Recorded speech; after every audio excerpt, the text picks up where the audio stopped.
तो कल की क्लास में हमने देखा था सतत आवेश वितरण। सतत आवेश वितरण में हमने क्या देखा था कि सतत आवेश वितरण तीन प्रकार का पढ़ चुके थे हमने, क्योंकि तीन प्रकार की ही वस्तुओं के प्रकार होते हैं। तो यहाँ पे हमने पहले देखा था वस्तुओं की आकृति के आधार पे सतत वितरण कितने प्रकार का था? तीन प्रकार का। पहला था रेखीय आवेश वितरण, दूसरा पृष्ठीय आवेश वितरण और तीसरा था आयतन आवेश वितरण। इसके लिए हमने अलग अलग देख लिया था, एक एग्जाम्पल लिया था, एक लंबाई था, उस पे आवेश क्यू दिया था। तो क्यू और एल का अनुपात क्या हो गया था? रेखीय आवेश घनत्व। इसी प्रकार पृष्ठीय आवेश घनत्व भी निकाला था। एक पृष्ठ, पृष्ठ का मतलब क्या होता है? पृष्ठ है तो इसका मतलब उसका क्षेत्रफल अवश्य होगा, इसीलिए यहाँ पे क्षेत्रफल को यूज में ले रहे हैं, काम में ले रहे हैं। और पहले वाले केस में क्या था? लंबाई थी, केवल क्या थी? लंबाई। जब लंबाई होती है तो वो एक विमा वाली राशि होगी, एक विमा का कभी क्षेत्रफल नहीं निकलेगा, इसलिए यहाँ पे क्या किया है? लंबाई को काम में लिया है। और इसके बाद हमने क्या देखा था? आयतन आवेश घनत्व। आयतन आवेश वितरण देखा था, तो आयतन में आवेश का वितरण हुआ और यहाँ पे किसका भाग दिया है? आयतन का। आयतन का भाग देने का मतलब क्या है कि यहाँ पे तीन विमाएं हैं और तीन विमाओं का क्या निकलेगा? क्षेत्रफल।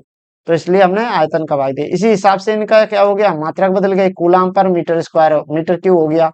और जो पृष्ठीय वाला था उसमें कूलाम पर मीटर स्क्वायर, और रेखीय आवेश घनत्व में केवल कूलाम पर मीटर था। तो अब तक हमने यहाँ पर आवेश वितरण देख लिया है। अब हम एक अगले टॉपिक पे पहुंचते हैं, जिसमें हम देखेंगे कि विद्युत क्षेत्र, स्थिर आवेश के कारण विद्युत क्षेत्र उत्पन्न होता है, तो वो कैसे होता है, क्या क्षेत्र होता है, उसकी परिभाषा क्या होती है, और ये क्षेत्र कैसे पता करेंगे कहाँ तक होता है, और इस क्षेत्र की तीव्रता कितनी है, कि कितनी तीव्रता के साथ ये क्षेत्र उत्पन्न हो रहा है। तो इसके लिए एक और परिभाषिक शब्द है, उसको लिख लेते हैं, परीक्षण आवेश। इसके लिए हेडिंग डालिए परीक्षण आवेश। परीक्षण आवेश, परीक्षण आवेश। इसको हम Q0 से व्यक्त करते हैं। परीक्षण आवेश होता क्या है? जैसे नाम से पता चल रहा है, परीक्षण। परीक्षण मतलब कि इस आवेश को केवल किसके काम में लिया जाएगा? परीक्षण करने के लिए, मतलब उसको टेस्ट करने के लिए कि यहाँ पे विद्युत क्षेत्र उत्पन्न है या नहीं है। मान लो कि मैंने एक आवेश रखा हुआ है, यहाँ पे Q आवेश रखा हुआ है। अब मुझे इसके चारों ओर जो भी क्षेत्र उत्पन्न हो रहा है, अभी मैं समझा रहा हूं, तो उसके लिए इसको उतारना नहीं है। एक अपने पास यहाँ पे Q आवेश है, अब इसके चारों ओर का क्षेत्र उत्पन्न हो रहा है, वो कौन सा क्षेत्र है? विद्युत क्षेत्र है। अब हमें कैसे पता चलेगा कि इसका क्षेत्र कहाँ तक है? कैसे पता करेंगे? तो इसके लिए हम क्या करते हैं, एक परीक्षण आवेश को लेते हैं, एक परीक्षण आवेश Q0 लेते हैं, जहां पे ये परीक्षण आवेश एक बल महसूस करेगा, कि लगेगा कि हाँ इन दोनों के बीच में कूलम बल लग रहा है, तो हम समझ जाएंगे कि यहाँ पे भी क्या है? विद्युत क्षेत्र उत्पन्न है। इसलिए जो ये टेस्टिंग के लिए, परीक्षण के लिए जो आवेश काम में लेते हैं, उसको क्या बोलते हैं? परीक्षण आवेश। अब परीक्षण आवेश लेंगे तो कितना लेंगे? ऐसा तो नहीं ले सकते कि मन में आए जितना ले लिया। देखो, परीक्षण आवेश हम नॉर्मली सभी कैलकुलेशन अच्छे से हो जाए, इसलिए इसको एक कूलाम लिया जाता है, और एक कूलाम किसका? धनात्मक। तो परीक्षण आवेश वह आवेश है जिसके द्वारा हम विद्युत क्षेत्र के परीक्षण की जांच करते हैं, और इस पर क्या होता है? एक धनावेश, एक कूलम धनावेश होता है। तो इसको अब हम लिख लेते हैं। मैं इसको मिटा देता हूं, इसकी अच्छे से परिभाषा लिखेंगे। तो अभी लिखिए, लिखो इसमें, यह एकांक धनावेश, यह एकांक धनावेश होता है, एकांक धनावेश होता है। यह क्या होता है? एकांक धनावेश होता है। इस पर, इस पर आवेश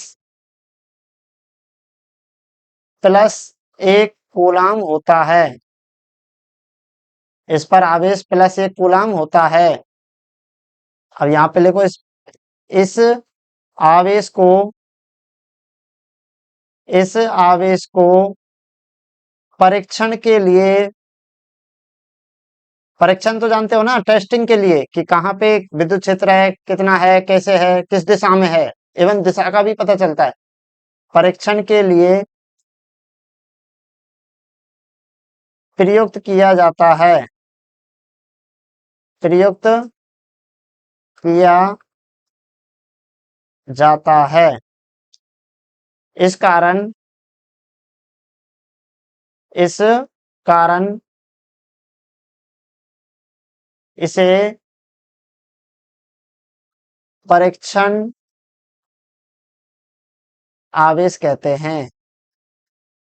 इस कारण इसे परीक्षण आवेश कहते हैं।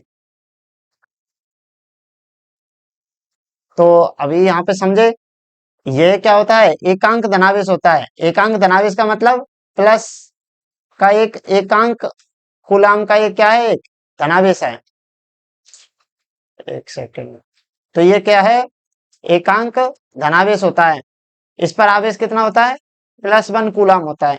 और इसको किसके लिए काम में लेते हैं, परीक्षण के लिए। अब परीक्षण किस चीज का, विद्युत क्षेत्र कितना है, किस दिशा में है और कहां तक विद्युत क्षेत्र उपस्थित है, तो इसलिए इसको हम क्या कहते हैं, परीक्षण आवेश। इस कारण से इसको क्या नाम दे दिया, परीक्षण आवेश, टेस्ट चार्ज इंग्लिश में बोलते हैं इसको, टेस्ट चार्ज।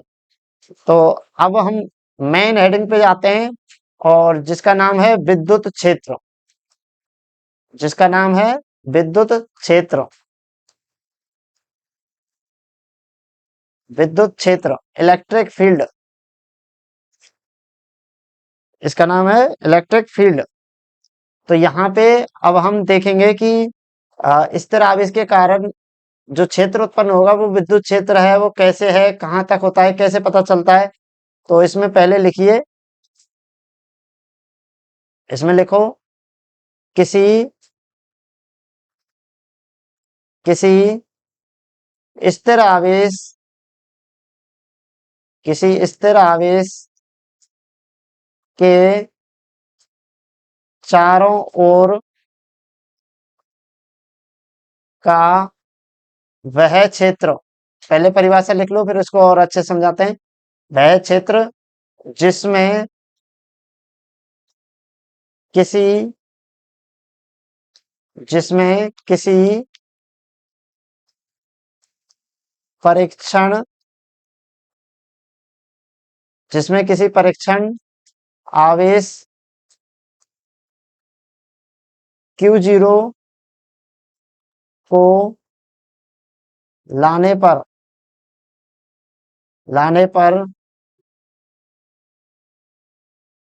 परीक्षण आवेश परीक्षण आवेश बल अनुभव करता है, बल अनुभव करता है। तो पहले लिख लो इसको, एक बार समझाएंगे फिर इसको। तो स्थिर आवेश के चारों ओर का क्षेत्र विद्युत क्षेत्र कहलाता है, विद्युत क्षेत्र कहलाता है। अब देखो क्या बात कही है इसमें, एक स्थिर आवेश के चारों ओर वह क्षेत्र, मान लो कि मैंने एक क्यू माना, यहाँ पे स्थिर आवेश है, इसके चारों ओर का वह क्षेत्र जहां पे क्या है, एक परीक्षण आवेश को लेके आ रहे हैं, और इन दोनों के मध्य अगर बल लग रहा है तो ये क्षेत्र क्या होगा, जो जहां तक ये परीक्षण आवेश बल महसूस करेगा, मतलब एक आवेश है, उसके चारों ओर हम क्या कर रहे हैं, एक टेस्ट, मतलब परीक्षण करने वाले के आवेश को मान रहे हैं, लेकिन नहीं आते, मान रहे हैं, हमें उसको परीक्षण आवेश को लाए, और वो आपस में क्या एक बल महसूस कर रहा है। बल भी कौन सा लगता है, कूलाम बल। तो बल अगर लग रहा है तो हम समझेंगे कि यहाँ से और यहाँ तक के बीच में भी क्या उत्पन्न हो रहा है, क्षेत्र है। वो कौन सा क्षेत्र है, विद्युत क्षेत्र। तो इसलिए कहा है इसमें कि चारों ओर वह क्षेत्र जिसमें किसी परीक्षण आवेश Q0 को लाने पर वो क्या महसूस करता है, बल अनुभव करता है। तो जहां तक वो बल अनुभव करेगा वो क्या कहलाएगा, उसका विद्युत क्षेत्र कहलाता है। तो चारों ओर का क्षेत्र क्या कहलाएगा, विद्युत क्षेत्र। चुंबकीय क्षेत्र को तो आप जानते होंगे अच्छे ही प्रकार से। चुंबक के पास हम क्या लेके आते हैं, लोहे के कण को लेके आते हैं। जहां तक चुंबक लोहे को खींच सकती है, वो कौन सा होता है? उसका चुंबकीय क्षेत्र। इसी प्रकार विद्युत क्षेत्र में भी जहां तक विद्युत परीक्षण आवेश के मध्य बल लगता है उसको क्या बोलते हैं? परीक्षण आवेश के द्वारा जो बल लगेगा, बल अनुभव करता है जहां तक, तो वह क्षेत्र क्या कहलाता है? विद्युत क्षेत्र कहलाता है। अब इसके द्वारा हमें ये तो पता नहीं चला कि कितना बल विद्युत क्षेत्र लग रहा है। हमें कैसे पता चलेगा कि उसमें अभी तक हमने जाना है केवल कि इतना क्षेत्र है, उसका क्षेत्र इतना तक फैला हुआ है। अब ये कैसे जानेंगे? ये पहचान करेंगे हम विद्युत क्षेत्र की तीव्रता से, कि उसकी तीव्रता कितनी है, उसकी ताकत कितनी है। तो अगला हेडिंग डालो, इसमें अगले हेडिंग डालो, विद्युत क्षेत्र की तीव्रता। विद्युत क्षेत्र की तीव्रता। विद्युत क्षेत्र की तीव्रता बताएगी हमें कि कहां तक कितना विद्युत क्षेत्र लग रहा है। तो विद्युत क्षेत्र की तीव्रता, अब देखो इसको मैंने समझा दिया। जो कूलाम बल लगेगा वो, जहां तक परीक्षण आवेश पर बल लगेगा वो तो उसका विद्युत क्षेत्र है। तो इसके लिए लिखिए विद्युत क्षेत्र की तीव्रता में लिखो, और इसमें फिर समझेंगे किसी स्थिर आवेश के विद्युत क्षेत्र में। अब देखना, हम यहाँ से वो परिमाण ज्ञात कर पाएंगे कि कितना विद्युत क्षेत्र लग रहा है, कितना प्रभावी रूप से लग रहा है, कितना इफेक्टिव तरीके से लग रहा है, कि हाँ यहाँ पे विद्युत क्षेत्र ज्यादा है, यहाँ पे कम है, वो भी हम इससे ज्ञात कर पाएंगे। तो किसी स्थिर आवेश के विद्युत क्षेत्र में किसी परीक्षण विद्युत क्षेत्र में किसी परीक्षण आवेश को लाने पर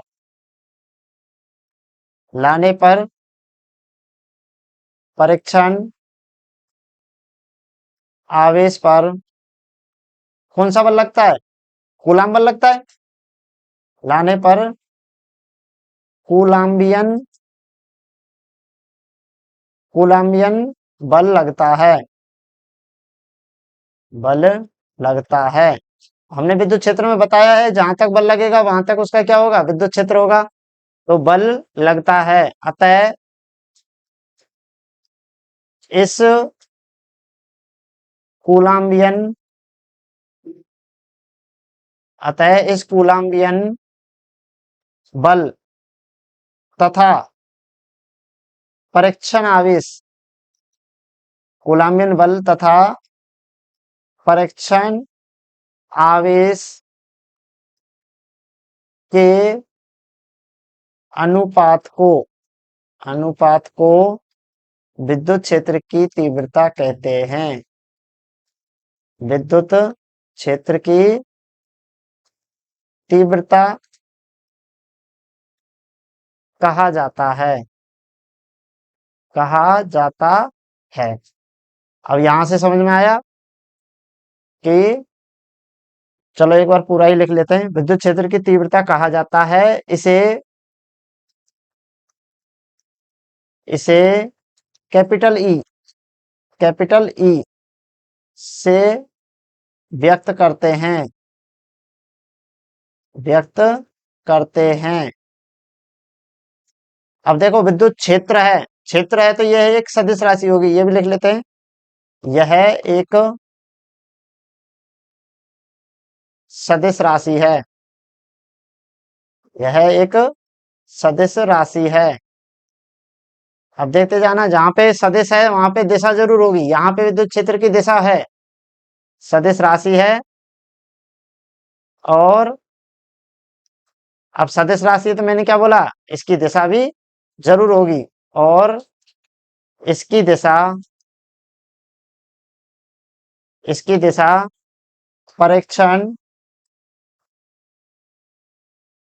परीक्षण आवेश पर लगने वाले बल के अनुदिश होगी। लगने वाले बल के अनुदिश होगी, होगी या होती है। अब देखो यहाँ पे हमने क्या सीखा, अभी सीखा क्या है, देखो स्थिर आवेश के विद्युत क्षेत्र में क्या कर रहे हैं हम, किसी परीक्षण आवेश को ला रहे हैं, तो उस पे कौन सा बल लगेगा, कूलाम बल। इसको अंडरलाइन कर लेना, कौन सा बल लगेगा, कूलाम बल लगेगा। यहां तक पता चल गया। जहां तक बल लगेगा उसको हमने पहले परिभाषा में लिख लिया, वो कौन सा क्षेत्र है, विद्युत क्षेत्र। क्योंकि स्थिर आवेश के चारों ओर जहां तक बल लगेगा परीक्षण आवेश पे, वो उसका क्षेत्र कौन सा कहलाएगा, विद्युत क्षेत्र। ठीक है, हमने विद्युत क्षेत्र समझ गए। और बल कौन सा लगेगा, कूलाम बल। इस कूलाम बल और परीक्षण आवेश के अनुपात को क्या कहेंगे, विद्युत क्षेत्र की तीव्रता। इसको भी अंडरलाइन कर लेते हैं, कूलाम बल तथा परीक्षण आवेश के अनुपात को विद्युत क्षेत्र की तीव्रता कहा जाता है। तो हमने यहाँ पे क्या देख लिया, विद्युत क्षेत्र की अगर तीव्रता जिसको परिभाषित करना है, परिमाण निकालना है, तो कैसे निकालेंगे। सबसे पहले हमें क्या करना पड़ेगा, कूलामियन बल देखना पड़ेगा। एक सेकंड, कूलामियन बल देखना पड़ेगा और उसमें किसका भाग देना पड़ेगा, परीक्षण आवेश के अनुपात, यानी कि परीक्षण आवेश का भाग देके हम क्या निकाल सकते हैं, विद्युत क्षेत्र की तीव्रता निकाल सकते हैं। इसे किससे व्यक्त करते हैं, ई से। और ये क्या है, एक सदिश राशि है। सदिश राशि है तो इसका मतलब क्या होगा, परिमाण के साथ साथ क्या होगी, इसकी एक दिशा होगी। अब दिशा का ज्ञान होना हमें जरूरी आवश्यक है। तो इसकी दिशा परीक्षण आवेश पर लगने वाले बल के ही अनुदिश होती है। अब देखो, अब समझो इसको अच्छे से कैसे। मेरे पास एक आवेश है क्यू, यहाँ पे मैं इसको थोड़ा सा नोट नहीं करना। मेरे पास एक क्यू आवेश है, मैंने यहाँ पे क्या रख दिया, एक परीक्षण आवेश। इन दोनों के बीच में कौन सा बल लगेगा, इन दोनों के बीच में कूलाम बल लगेगा। कौन सा बल लगेगा, कूलाम्ब, कूलाम्बियन बल लगेगा। और ये हमने क्या है, पहले आगे की पहली दूसरी क्लास में दूसरे लेक्चर में देख लिया है। तो कूलाम बल लग गया। और मैंने परिभाषा में क्या लिखा है कि कूलाम बल और कूलाम्बियन बल और परीक्षण आवेश के अनुपात को क्या कहेंगे, विद्युत क्षेत्र की तीव्रता। तो मैं सबसे पहले कूलाम बल निकालूंगा और इसमें किसका भाग दूंगा, कूलाम बल में परीक्षण आवेश का। परीक्षण आवेश क्या है, Q0। तो ये क्या कहलाएगा हमें, विद्युत क्षेत्र की तीव्रता। तो देखो ये क्या कहलाएगा, F/Q0 विद्युत क्षेत्र की तीव्रता। इसको किससे व्यक्त करते हैं, ई से। ई क्या है, सदिश राशि, तो एफ सदिश है यहाँ पे, इसलिए एफ की दिशा में ही क्या आएगा, विद्युत क्षेत्र। अब देखो इसको मैं ऐसे भी लिख सकता हूँ कि इसकी परिभाषा और बना के, कि एकांक आवेश पर लगने वाले बल को क्या कहेंगे, विद्युत क्षेत्र की तीव्रता। क्योंकि एकांक आवेश, नीचे आवेश का भाग दे रहे हैं, तो एकांक आवेश पर लगने वाला कूलाम्बियन बल क्या कहलाता है, विद्युत क्षेत्र की तीव्रता। तो यहाँ से एक नई और परिभाषा बन जाती है। तो वो परिभाषा भी लिख लेते हैं, और यहाँ से समझ में तो आ गया होगा। तो वो परिभाषा लिख लेते हैं, वो एक लाइन की परिभाषा है, इसको उतारना नहीं है, आगे बहुत बार आएंगे ऐसे। अभी मत सोचना कि अभी लिखा नहीं है, तो इसके अथवा में लिखो। ये शॉर्ट परिभाषा है, ये समझ में नहीं आती, तो इसलिए थोड़ा सा डिटेल में लिखाना पड़ गया है। किसी एकांक आवेश पर लगने वाला बल, लगने वाला बल विद्युत क्षेत्र की, विद्युत क्षेत्र की तीव्रता कहलाता है, तीव्रता कहलाता है। क्या कहलाता है, तीव्रता कहलाता है। अब यहाँ पे हमने देख लिया कि क्या कहलाता है, तीव्रता। ये कैसे कहा, ये हमने इसको इसकी ऊपर वाली परिभाषा को ही दूसरे शब्दों में लिख दिया है, अंतर नहीं है कुछ भी, केवल क्या किया है, दूसरे शब्दों में लिख दिया है। तो अब हम यहाँ पे देखेंगे, देखो अब इसको हम नोट कर लेते हैं, इसका डायग्राम बना लेते हैं। अपने पास एक आवेश है Q, ये रहा भाई, Q आवेश है। इससे दूरी पर, कुछ दूरी पर हमने क्या ले लिया, परीक्षण आवेश Q0। इन दोनों के बीच की दूरी क्या है, R। इन दोनों के बीच की दूरी क्या है, R। अब अब हमारे पास ये क्या है, प्लस क्यू वाला क्या है, स्थिर आवेश, और हम परीक्षण आवेश Q0 को लेके आए। अब यहाँ पे क्या महसूस कर रहा होगा, दो आवेशों के मध्य कौन सा बल लगता है, कूलाम बल लगता है। तो इसलिए अब यहाँ पे देखो कूलाम बल कितना लगेगा, कूलाम्बियन बल, कूलाम्बियन बल कैसे व्यक्त करते हैं, एफ।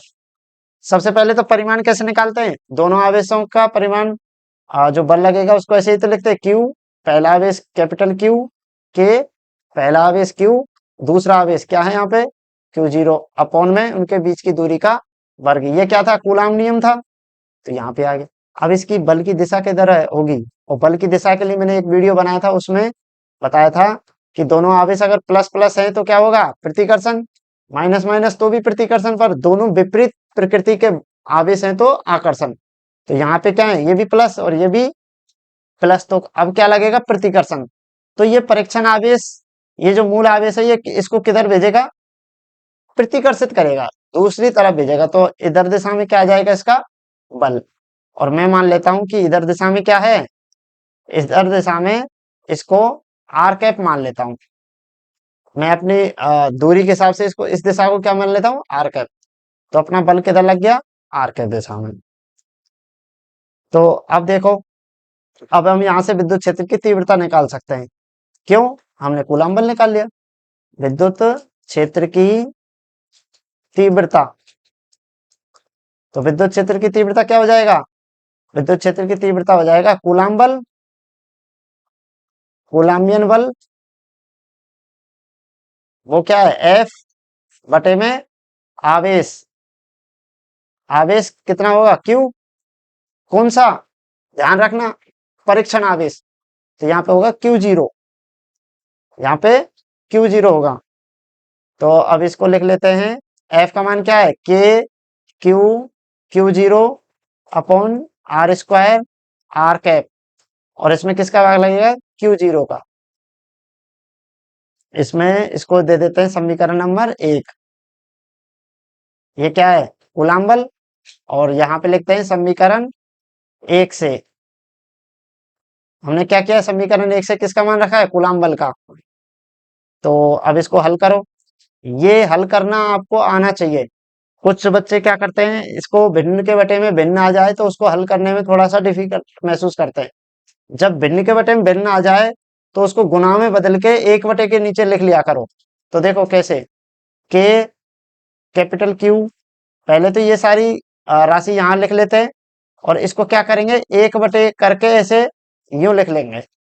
तो इसको ऐसे भी लिखा जा सकता है। तो देखो ये हो जाएगा के क्यू, क्यू अपॉन में आर स्क्वायर आर कैप, इसको 1 अपॉन Q0 लिख लिया। तो यहां से देखो ये Q0 से Q0 कट जाएगा, ठीक है सर। ये आ गया अपना K capital Q R square R cap, इतना ही बचेगा क्या, रफ में करके देखना, इतना ही बचेगा क्या, देखना है एक बार रफ में। और यहां से हमें क्या मिल गया, विद्युत क्षेत्र की तीव्रता। तो ये अपने पास विद्युत क्षेत्र की तीव्रता आ चुकी है। जैसे हमने चुंबकीय क्षेत्र हमने देखा था, सॉरी चुंबकीय क्षेत्र तो आगे देखेंगे, कूलाम बल देखा, कूलाम बल की परिमाण देखा, फिर परिमाण की दिशा देखी, और उस बल की दिशा देखी। यहाँ पे भी हमने विद्युत क्षेत्र देखा, विद्युत क्षेत्र का परिमाण देखा, विद्युत क्षेत्र की दिशा भी देखी। दिशा किधर होगी, जिधर कूलाम बल लगेगा उसी दिशा में क्या होगा, विद्युत क्षेत्र होगा। तो देखो यहाँ पे विद्युत क्षेत्र किधर लगा है, विद्युत क्षेत्र के लिए पहले हम क्या देखेंगे, कूलाम बल की दिशा आर कैप किधर आई है, इस दिशा में आई है। अगर यहाँ पे माइनस क्यू होता तो ये क्या करता है, इसको आवेश को अपनी तरफ खींचता, कारण क्या है, प्रतिकर्षण बल प्रभावी होता है। तो इसलिए यहाँ पे प्रतिकर्षण आकर्षण ना होके क्या है, प्रतिकर्षण, तो आगे की तरफ ही क्या हो जाएगी इसकी दिशा। तो हमने इसको क्या मान लिया, आर कैप, इसी दिशा में कूलाम बल है और उसी दिशा में विद्युत क्षेत्र। तो इस प्रकार से ये क्या मिल गया, विद्युत क्षेत्र की तीव्रता। इसको समीकरण 2, और यहाँ पे लिख देना समीकरण 2 किसी स्थिर आवेश, समीकरण 2, किसी स्थिर आवेश प्लस क्यू के कारण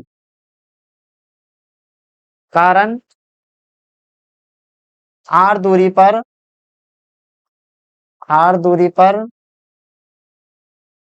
विद्युत क्षेत्र की तीव्रता को व्यक्त करता है, तीव्रता को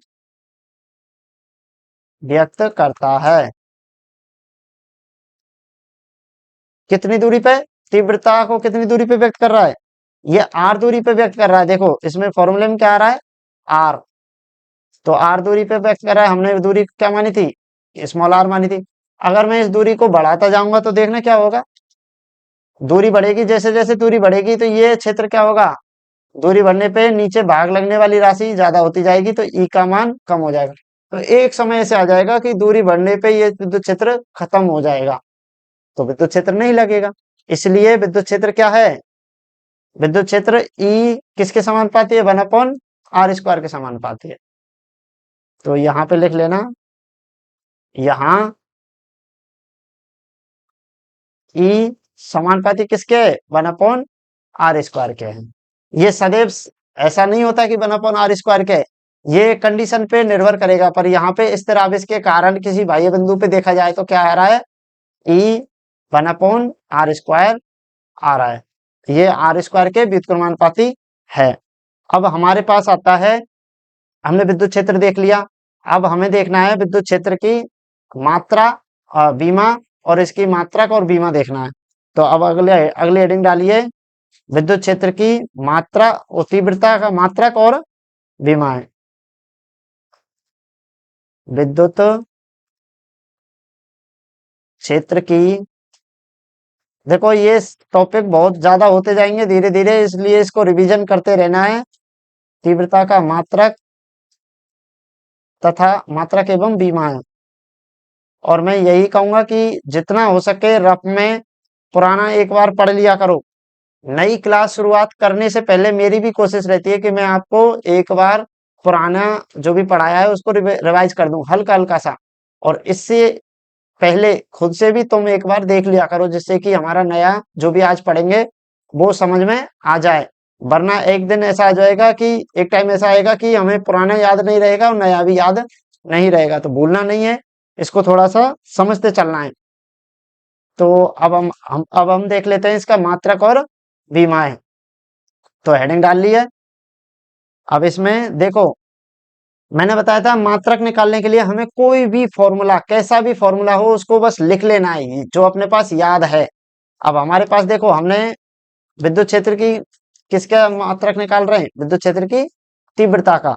तो इससे रिलेटेड कोई फॉर्मूला याद है हमें? देखो फॉर्मूला याद है हमें, ये रहा, ये वाला फॉर्मूला याद है हमें। विद्युत क्षेत्र की तीव्रता क्या होता है? कूलाम बल और उसके परीक्षण आवेश के अनुपात के बराबर होता है। तो हम ये लिख के ही इसका मात्रक निकाल लेते हैं। तो यहाँ पे लिखो, चूंकि विद्युत क्षेत्र की तीव्रता, विद्युत क्षेत्र की तीव्रता ई क्या है? एफ अपॉन में क्यू जीरो। विद्युत क्षेत्र की तीव्रता क्या है? एफ अपॉन में क्यू जीरो। तो अब देखो, अब इसका मात्रक निकालें तो एफ का मात्रक क्या है? एफ का मात्रक आता है, एफ क्या है? बल है, और बल का मात्रक हम अच्छे से जानते हैं, वो तो न्यूटन होता है। वो तो अच्छे से क्या सभी जानते होंगे, ये न्यूटन हो गया। और क्यू क्या है? आवेश, और आवेश का मात्रक कूलाम। तो इसका मात्रक आ गया न्यूटन पर कूलाम, न्यूटन पर कूलाम। तो ई का मात्रक क्या आ गया? न्यूटन पर कूलाम। ये अपना मात्रक आ गया, न्यूटन पर कूलाम। इसको नोट लिख ले, हिंदी में भी लिख देता हूं, न्यूटन पर कूलाम। क्या आ गया? न्यूटन पर कूलाम। तो यहां से हमने सीखा कि विद्युत क्षेत्र की तीव्रता का मात्रक क्या आ गया? एकांक। और इसको देखो, परिभाषित करना हो तो इसको एकांक आवेश पर लगने वाला कूलाम बल क्या कहलाता है? विद्युत क्षेत्र की तीव्रता। सिंपल, एक लाइन में भी परिभाषा लिख सकते हो, कोई गलत नहीं करेगा। अब हमें एक मात्रक और है इसका, और वो चैप्टर नंबर 2 से लिया गया है, क्योंकि चैप्टर नंबर 2 अभी नहीं पढ़ा तो फिर वहां पे एकदम से थोड़ा सा अलग अलग जगह पे ये मात्रक हो जाएंगे, तो इसलिए हम वो भी लिख देते हैं। देखो होता क्या है, अपने पास पहले समझना है, अपने पास दो चालक प्लेट हैं, उनके बीच में विभवांतर, एक सेकंड, दो अपने पास चालक प्लेट है, उनके बीच में विभवांतर कितना है, विभवांतर, वोल्ट मीटर वोल्टेज डिफरेंस, वो है बी, और इनके बीच की दूरी क्या है, डी। दो चालक प्लेट हैं, उनके बीच में विभवांतर तो है बी, और वो कितनी दूरी पे रखी हुई है, डी दूरी पे, तो वहां पे भी विद्युत क्षेत्र बनता है, उसका मान होता है विभवांतर अपॉन में डी के। तो ये भी लिख लेते हैं, यहां से भी एक मात्रक हम निकालेंगे, तो इसमें लिखते हैं, नोट डाल के लिख लेना, नोट, यदि दो चालक के प्लेटों के दो चालक प्लेटों के बीच की दूरी, बीच की दूरी डी है, तथा इनके मध्य, तथा इनके मध्य विभवांतर, विभवांतर वही है ये जो हमने 10th क्लास में देखा था, V बराबर आई आर वाला ओम का नियम जो पढ़ते हैं वही विभवांतर है। विभवांतर V है तो विभवांतर व दूरी का अनुपात, दूरी का अनुपात विद्युत क्षेत्र की तीव्रता के तुल्य होगा, तीव्रता ई के तुल्य होगा। तो ये परिभाषा यहाँ याद हो जाएगी तो वहां पे भी काम आ जाएगी। तो अपने पास ये चालक प्लेट है, चित्र बना लेना, चालक प्लेट, इन दोनों के बीच में क्या है, कितनी दूरी है, डी दूरी है, और विभवांतर कितना है, विभवांतर है बी। तो यहाँ पे विद्युत क्षेत्र की तीव्रता ई क्या हो जाएगी, विभवांतर अपॉन में दूरी, विभवांतर है बी और दूरी है डी, तो अपने पास ई आ गया बी बटे डी। अब देखो, अब यहां से मात्रक बनाए हम, तो विभवांतर का मात्रक क्या होता है, वोल्टेज, इसका तो सर वोल्ट होता है, ये तो हम अच्छे से देखते आए, सीखते आए। तो विभवांतर का वोल्ट, और दूरी का, दूरी का भी पूछने की बात है, मीटर होता है, तो मैंने यहाँ पे लिख दिया वोल्ट पर मीटर, तो ये भी मात्रक आ गया। इसको हिंदी में लिख देता हूं मैं, वोल्ट पर मीटर, ये भी किसका मात्रक है, ये भी किसका मात्रक है, वोल्ट पर मीटर, ये भी विद्युत क्षेत्र की तीव्रता का मात्रक, और ये मात्रक पूछा जा सकता है। अब अपने पास एक काम बच गया है बस, और वो है इसकी बीमा ज्ञात करना। वो क्या है, बीमा ज्ञात करना।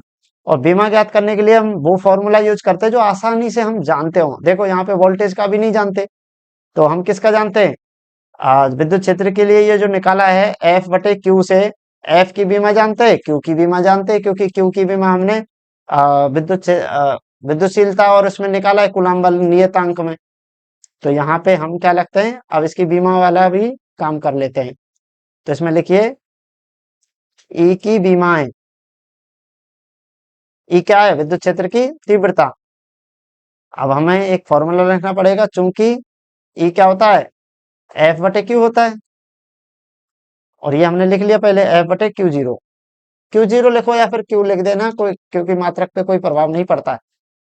अब देखो, हमें एफ का तो पता है, एफ का तो मात्रक बीमा सब पता है, बल होता है, और बल का मात्रक न्यूटन होता है, न्यूटन की बीमा हमें पता ही है, M1 L1 T-2 होता है, लेकिन क्यू का नहीं पता। क्यू हमने निकाला भी था पर लेकिन थोड़ा सा डिफिकल्ट था। तो इसके लिए हम क्या करते थे, हमें पता था धारा आई बराबर क्या होता है, आवेश के प्रवाह की दर, आई बराबर क्यू बटे टी। और हमें क्यू का मात्रक चाहिए तो हमें क्यू यहां से लेके आई टी कर देते, और क्यू का क्या आ जाता, आई का तो एम्पियर और टी का सेकंड। हम इसको काम में ले लेंगे, ampere upon second, ampere into second. तो लिख दो सर, हो गया काम। एफ का तो न्यूटन, एफ का क्या मात्रक आ गया, न्यूटन।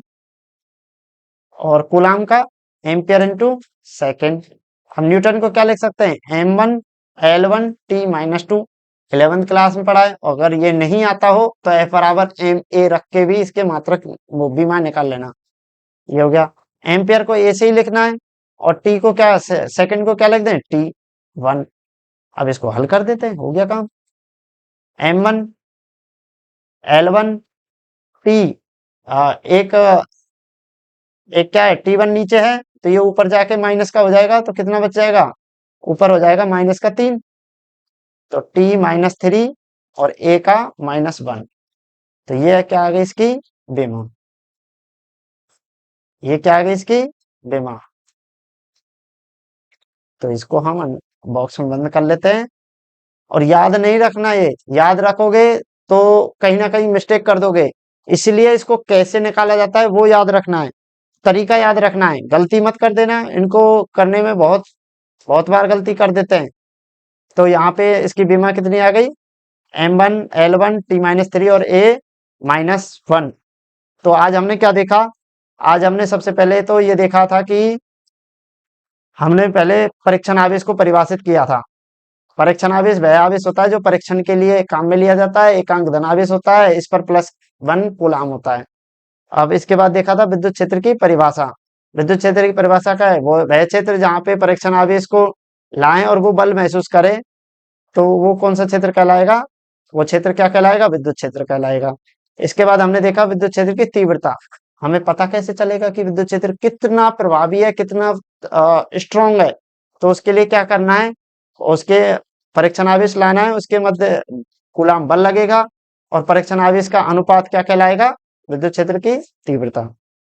तो हमने इसको अच्छे से लिख लिया, ये वाला विद्युत क्षेत्र की तीव्रता वाला, ये कूलाम बल और परीक्षण आवेश का अनुपात।